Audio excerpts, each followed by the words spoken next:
Hi there, my name is René H. Jurgensen. I'm the CEO and founder of Coinvents, and we're here to help you and inform you, educate about how to invest in crypto, and we're also here to help you manage your assets. But hey, so I just laid out in some of my other videos my 7 steps to not only understand how crypto investing works, but also to become successful. And the first step in this in these 7 steps is your risk. Basically, you have to start from the beginning, which is really understand what is your risk tolerance, and understanding your risk and who you are as an investor then can lead you to setting up a realistic goal. It can help you define, are you going to be a more conservative investor or are you going to be more aggressive investor? This really comes down to also age.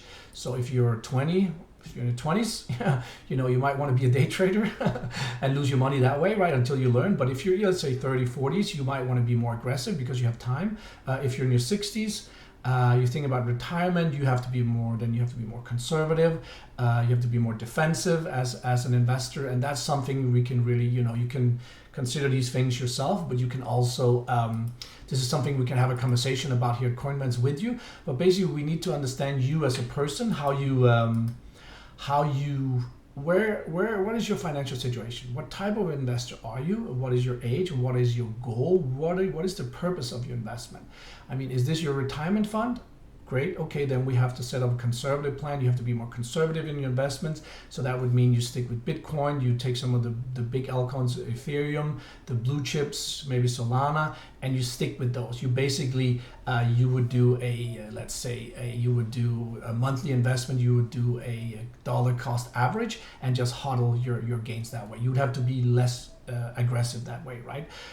So it's really about finding a balance, understanding who you are, what is your risk tolerance, and what is your goal. You might have a lofty goal, then you have to be more aggressive, or maybe your goal is just to ride the wave and get your regular gains each year, and that's going to be enough for you to set you up for your retirement, or you can set your kids up for life when they become adults, right? So these are things to consider. And then also when we talk about risk and balancing the right risk, conservative and being aggressive here, find that balance. Also, we need to talk about the actual risk within crypto investing. So it is obviously everything's online, and you might have heard about people being hacked, people having their crypto stolen, they have their account stolen. This is actually something that's quite a big problem. We have that one survey found that actually 30% of US crypto investors, that's almost 1 in 3, they have actually been victims of crypto theft, right? And they lost on average $97,000, which is almost $100K, right? So this is actually a serious problem. But we also see one of the reasons, just a simple thing that you might have noticed, a lot of, especially exchanges now, they have different levels of safety.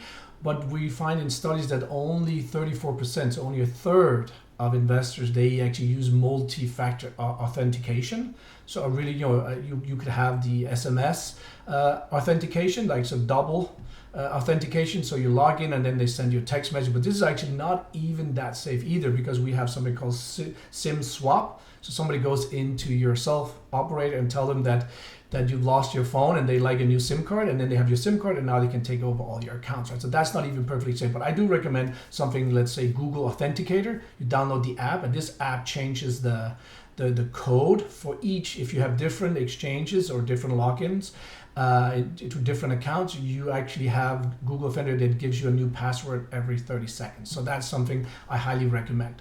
But I also recommend that once you really become serious in investing, once you have a sizable amount, then I really recommend going into cold storage, which is something that we also know only about 15% of crypto investors use cold storage. But this is something I highly recommend. I could say that probably my favorite is called Trezor. Trezor is really simple. You just plug it, and then what we have with an offline, it's offline storage, like cold storage, right? Is really that when it's unplugged, when you pull it out here, no hacker can get to it, right? No hacker can get to your account because it's unplugged, right? So once you plug it for a few minutes when you're doing exchanges or transfer, but then you have to punch in your password. And this key combination has to be done offline, and therefore it cannot be hacked. But I also recommend another one that I'm really personal favorite one is Tangem. It's basically just a credit card, and this one is a lot simpler. You don't need to log in. You can actually transfer funds to. You can receive it in your app. It's only when you swap or take money out, then you need to use your card and your password. And obviously, if you're traveling, this is just like a credit card. This is something I highly recommend, but I definitely highly recommend that you actually think about taking your cryptos off line, especially the big things like let's say your Bitcoin, your Ethereum, your Solana, all your blue chips. Maybe if you want to have, if you're trading, like personally also at CoinRange, we trade in lower caps, let's say new AI coins, etc. Those are a little bit more, they need to be more liquid. Some of these coins you might want to keep on an exchange. That way you can quickly sell, you can quickly do a little bit of a change and rebalance your account to see where things go. But the big stuff, definitely I recommend taking that offline because that minimizes your risk. Okay, so that's it for risk step number 1. Now in the next video I'm going to go to step number 2.